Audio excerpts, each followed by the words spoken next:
Hello, guys, welcome to this podcast, Everyday Talkies, which ironically does not come out daily. I am Anshul and I talk about random things to random people, majorly about life, perspectives, and thinking process. It's like an interview, or let's say more of a conversation with one or two guests about random topics that interest us. To be really honest, it's just a way to reduce my inhibitions in talking to people. So come join me and enjoy.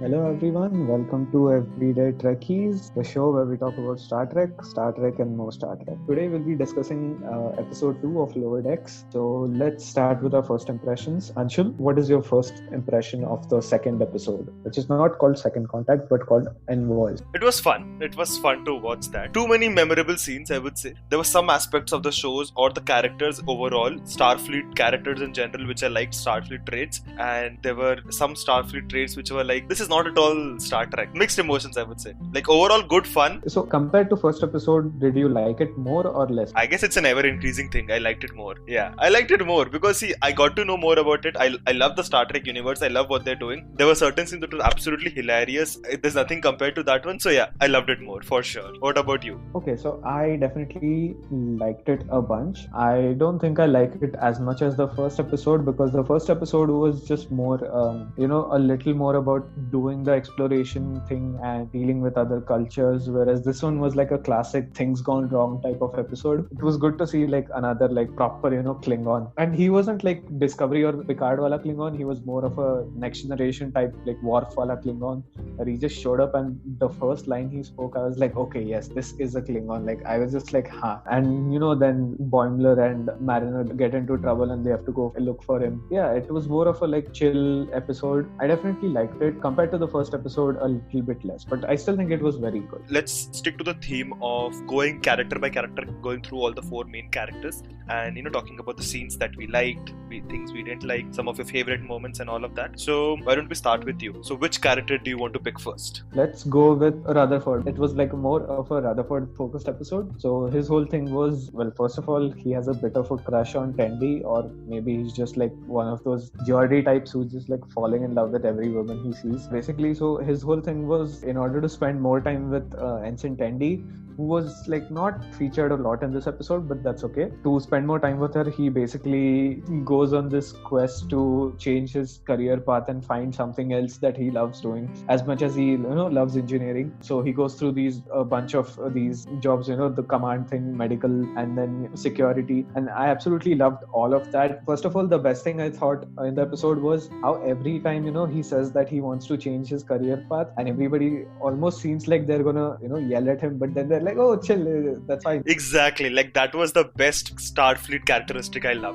I know, like everybody in Starfleet is so nice. It was like, yeah, this is the Star Trek future, that Gene Roddenberry wants. Even in a situation where you see that in high profile cases, when we are not seeing people from lower decks and there are only these chief of security and this and that and this and that, they don't really change different fields, right? So you don't really know how much of an expert you have to be on a ship of this kind, and what is the exact recruitment procedure for a candidate or for an ensign, and the open attitude that they have. He was interested in engineering, so he did that.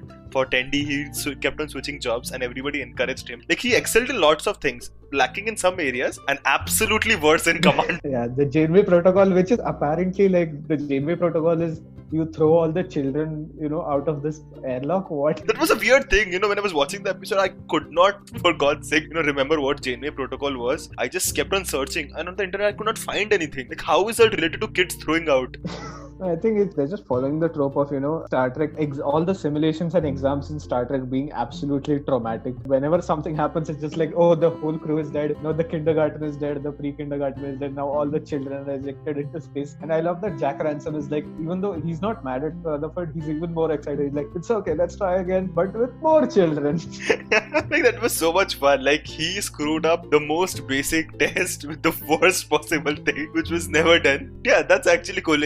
that's why you see that in some area that's good that these people are encouraging, but then you wonder if somehow this guy passes the command training with Jack Ransom being the trainer or something, that ship is doomed. Yeah, and also I love the fact that when he goes for the security training with the Borg simulation, that was like, my note was literally, you know, Rutherford goes full upgrade. Right, nice, yeah. It's almost the same exact shots from that movie where the camera kind of follows the. So yeah, I really enjoyed that. Yeah, that's true. Like in the last episode, how we were loving Tendy's character a lot, and like how, you know, her enthusiasm being on Star Trek and relating ourselves with that. Like this episode, I think it was, we basically rooted for Rutherford everywhere he went. Like we related to him a lot. Like last episode, I was saying that I didn't know much about him, but yeah, I really liked him in this episode. It was good to see that, you know, Rutherford being who he is.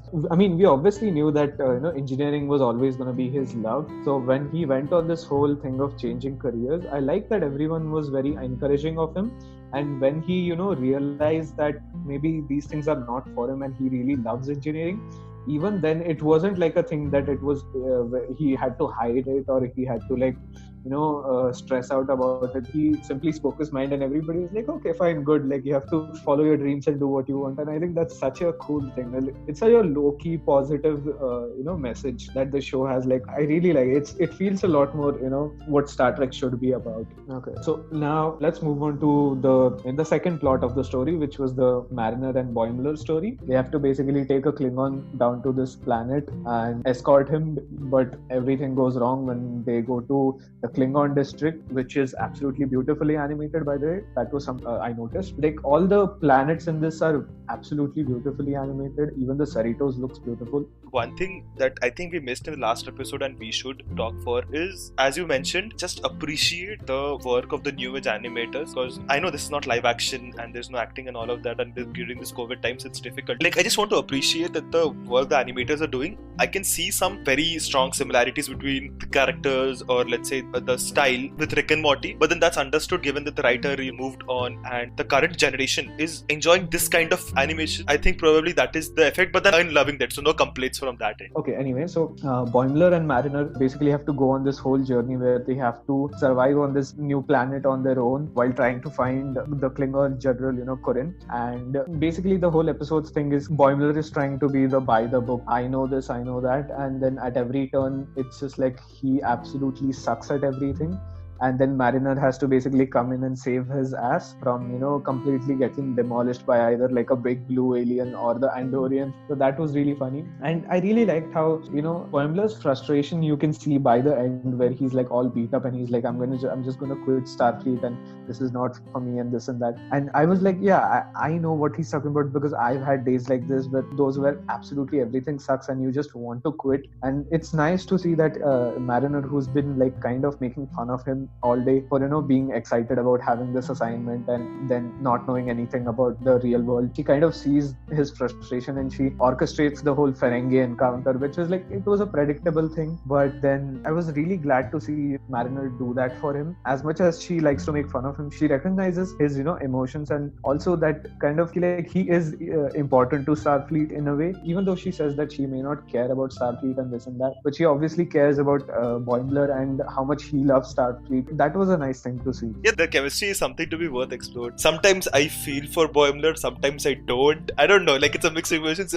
like as you watch the entire episode. And I am actually very curious about Mariner's previous experience that she keeps on talking about throughout the entire episode. Yeah, definitely, dude. She keeps on referencing things that are basically just original series and Next Generation episodes. But she's not 200 years old, right? Like if it turns out that she's a traveler or something, then you might never know. Yeah, no, that was one of the jokes in the thing. When General Corin and her meet for the first time, she's like, we did some grey ops stuff back in the day. And Boimler is like, back in the day, we're the same age. What are you talking about? That's the point. I think it's a really great relationship that Boimler and Mariner have, which is like a, you know, younger sibling, older sibling type of relationship, where Boimler is like the younger sibling who's constantly either, he's like at times annoying because he's trying to seem smart, and Boimler is the one who's basically like the older sibling who has to take charge of the situation when necessary, and she has that, you know, devil may care type of attitude. And then then she also has moments where she kind of feels sorry for Boimler and she tries to help him. So I think that's a really good relationship. I think the statement will age poorly if they ever try to do the whole romance. No, but anyway, otherwise also like so many references to 90s Trek. Okay, so we talked about characters a lot, so then let's go to the later half and the last part of our episode where we talk about our favorite scenes. So this time I won't go first and just tell the whole episode. Let you go first. Okay, so tell us a few scenes that you liked a lot. First of all, my favorite was the opening, the cold opening, which might have been like the A plot of any other episode where they find this trans-dimensional energy creature and Mariner basically milks all his life energy for a new tricord.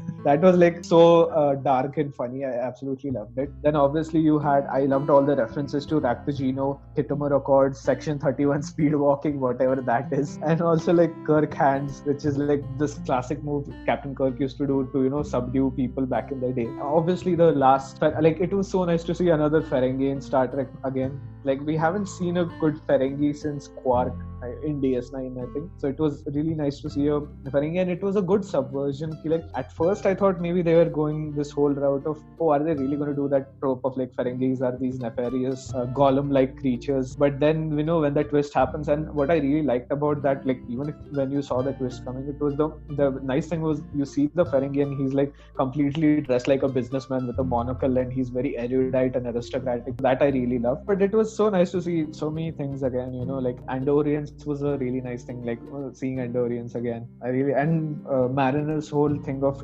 diplomatic de-escalation is, I'll buy the next 5 rounds for everyone. Yeah, another favorite moment of mine I wanted to talk about was Rutherford, when he tries to be, a medical officer and he's supposed to, keep that patient calm, and he's like, your probability of dying is 18%. Okay, it just went to 20%. Maybe you should do something about the heart rate and everything. Is like something about dilithium burns, and like, oh, you have dilithium burns, you should be dead, man. It's just like, oh my god. Like, he is very reminiscent of, I would say, Vulcans and Data and all of that, but then he has some EQ, so probably more towards the Vulcan side, and that's why we love him a lot. He's kind of like emotionally tone deaf, but he's such a nice person, and he's so pure love for engineering. It feels like we're endeared to him. And yeah, that was the last shot of the thing where Tendi and him are in the Jeffries tube, and she's watching the pulsar on the pad and he's watching the EPS conduits, and they both are like, this is so beautiful, and I really love those moments. So those are the kind of moments are like which I feel like are moments that are just for us who are fans of Star Trek, like why we love Star Trek. So beyond just the writing, why we love the whole idea of space and science and engineering and all that. So I think that was a really beautiful moment just for people like us. So far, I think Lower Decks is a really good show for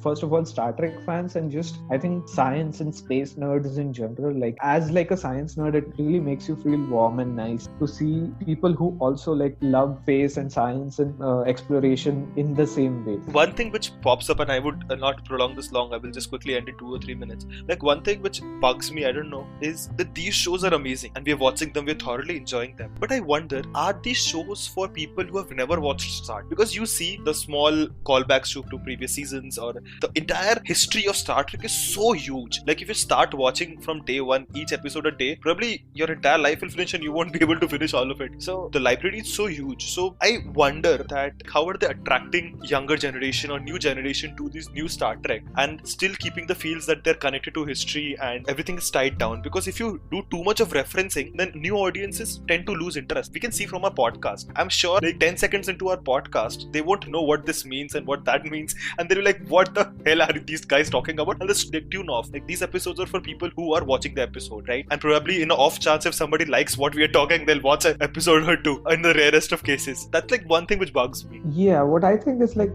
Lower Decks, especially because it's so reminiscent of 90s Trek, I think you can't watch it directly, because Lower Decks I think is a direct sequel to TNG, then DS9, then Voyager, and then I think Lower Decks. So to fully appreciate it, I think you have to have seen at least those 3 shows. But if you're just going into it as a casual fan, I think you will definitely enjoy it, because it's still a funny show, and you definitely like the characters. So I don't know about the whole of Star Trek, and I don't know how much newcomers will enjoy it, but I definitely think there is some value to watching it. I mean, if you're like a teenager, or if you are just like, you know, starting to get into Star Trek, I think this is a very positive show because it has such like just nice moments. I think they will make the viewer more endeared to the whole world of Star Trek, which is I think a good gateway into the rest of the universe. So I think, yeah, if you watch Lower Decks, if you watch it and if you like it, then definitely I think it'll be a good gateway show for, you know, getting into more of Star Trek. Yeah, might be. Like, I hope so. Like, people get into Star Trek watching these shows in whatever way they can. But I don't know, like, I feel that our opinions in this matter is heavily biased because Yes, definitely. I can't think of unlearning all of Star Trek and looking at it from a third perspective because I don't know how will that feel. Like, there's so much of Star Trek that, you know, we've seen and we've known that I don't know how to just distinguish myself from that and just see this as a individual episode. And that is why I think like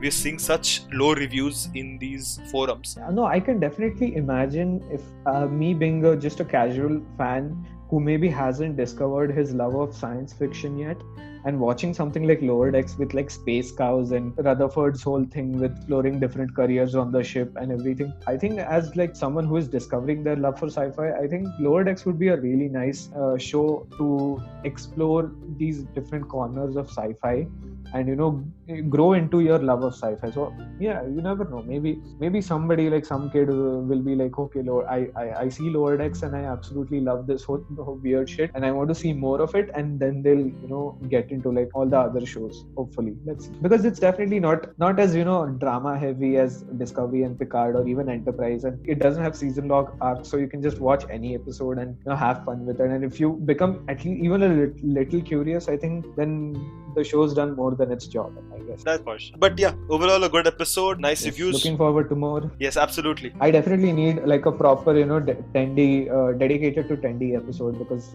I really missed her in this one. Yeah, I guess so. Again, it's like shorter, right? If you compare it with the live action one, so probably they'll have to squeeze in more.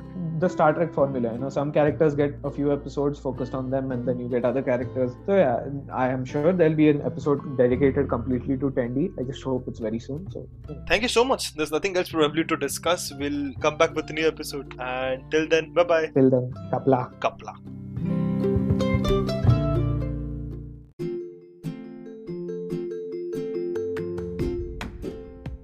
Thank you to all the listeners. I'll catch up with you again soon with someone new and lots of interesting discussions. So, bye.